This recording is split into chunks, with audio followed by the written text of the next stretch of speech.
This is one of a few welcome lectures to evolution taught by myself, Dr. von Webberg.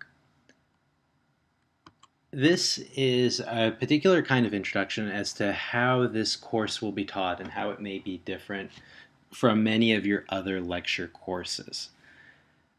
The approach that I use is sometimes called active learning. And it takes into account our growing understanding of how people learn, how memory and fact recall play a role in not just memorizing facts, but allowing one to put them together, to use them to solve problems, and to apply and retain that knowledge in a variety of settings long after the class has actually happened, more than just dumping in knowledge and pouring it back out. What we're using in this course is could also be called deep learning, where information isn't just shallowly remembered, but it's converted to something we might call knowledge, where it can be applied to significant problems because it can be related to everyday experiences. The things that we have learned deeply, we can use to make and justify decisions. Ultimately, this kind of learning has to be intrinsically motivated. A fundamental part of what I believe as a teacher is that I am not at the front of the classroom pouring knowledge into your empty mind. You have to be motivated to do the learning because you're the one doing the work and you're the one who's going to remember it if you do the work. And ultimately that means melding your own knowledge with other perspectives. So as a university student, this might be what your day looks like if we took a measurement of your brain activity at different times of day. Sometimes, as here in day 5, you might be active mentally while studying. With your sleep cycles where that studying is converted to memory, your brain being active as well. You'll note that often in class, one is not very active. One is basically sitting there passively. And that ultimately means that a lot of what happens in class is actually not remembered.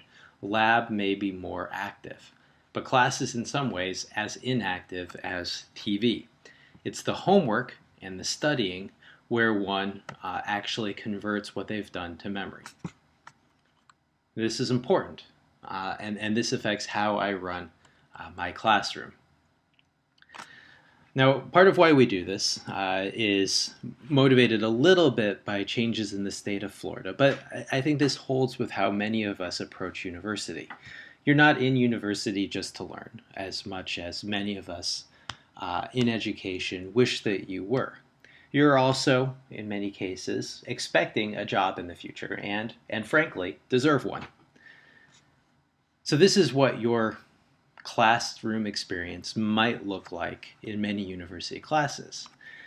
But we think in the real world that many jobs actually look more like this. They involve teams of people working together on tasks, mentoring each other, supervising each other, contributing things that have to be put together.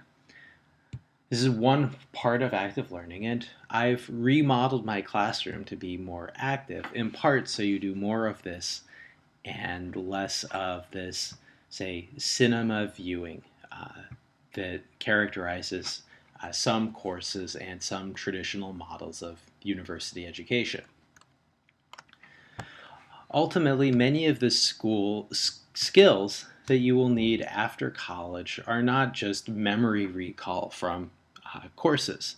They're things like being able to speak and write effectively, being able to think critically, being able to apply the knowledge you have to a variety of settings that we might call the real world, solving complex problems, connecting choices, and importantly, working in teams. None of these are simply recalling facts on a multiple choice exam. And even if one dislikes the idea that education should just be motivated by needs to get a job, many of these skills are the things that we would call critical thinking and knowledge that we ultimately want our students to take away from a university education. But since this is a biology course at FIU, the vast majority of you, on average about 95%, entered FIU with hopes of attending medical school. In general, there are far more applicants to medical school than students who matriculate or are admitted into medical school. This is a daunting number. It's just about 3% of students. If we look here at FIU, the applicants to the matriculants have approximately the same discrepancy. Very few students from university biology, chemistry, or physics courses are going to get into medical school. It's a relentless competition.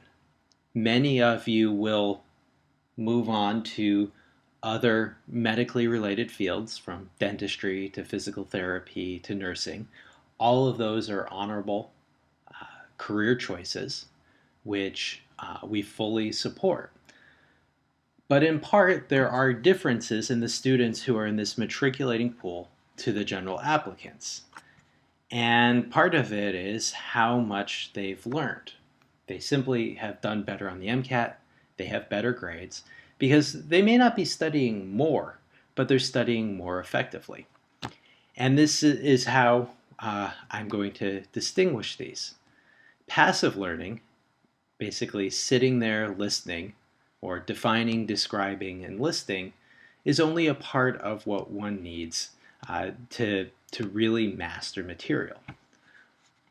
More active are demonstrating, applying, and practicing material, but ultimately, for material to stick in your mind, not just after a midterm exam, but at the end of the semester, years from now when you may be taking the MCAT, or when you may be in a new job, being able to analyze, define, create, and evaluate things.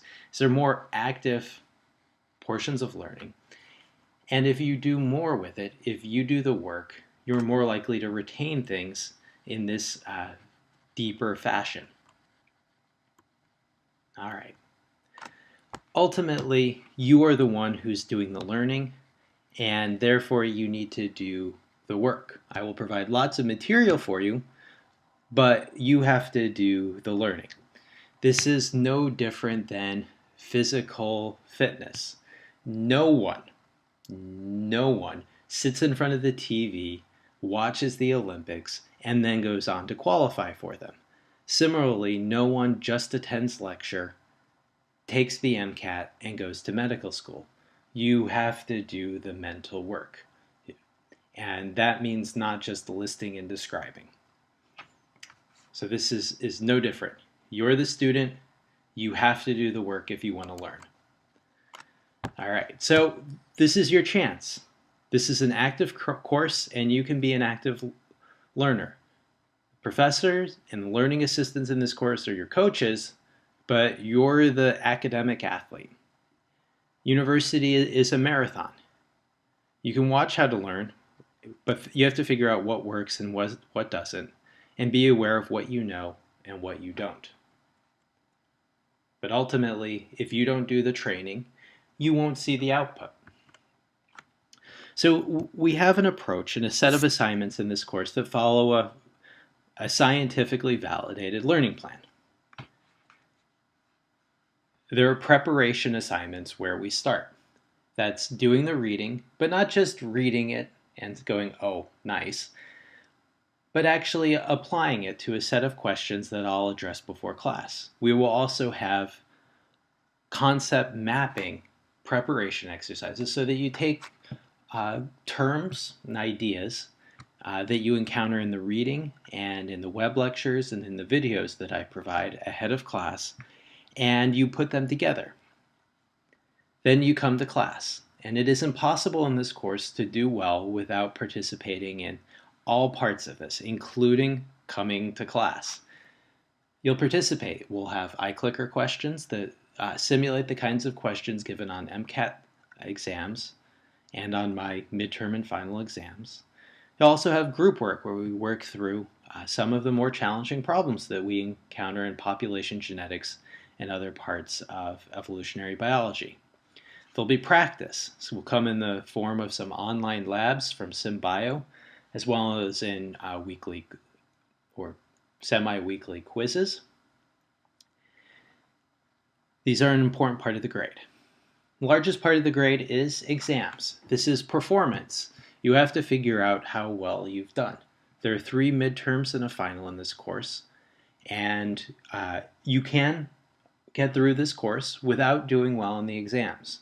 Some of the questions I will give have been quite challenging for students in the past, but if you've done these other parts of the course, likely you will perform well. In general, students who make it through this course and do the work tend to have it be one of the highest grades they get at FIU because these other parts all contribute to the performance. But the performance is not the end. You want to retain it. And we'll have some polishing exercises to help retain what you have. Some of this will come in a cumulative final, but it'll also come in other synthetic activities that we do towards the end. This may sound like a lot. It's a lot of philosophy. But I guarantee that if you do the work, you do the training that I provide throughout the course, you bear with us, you will do well, you will retain much of what you learn, and you will perform better down the road on exams like the MCAT, the GRE, and more broadly, where you use your university education. Please bear with me. It's exciting material, and you will enjoy it. And you'll get out of it equal to the amount of effort you put into it. Looking forward to seeing you in class.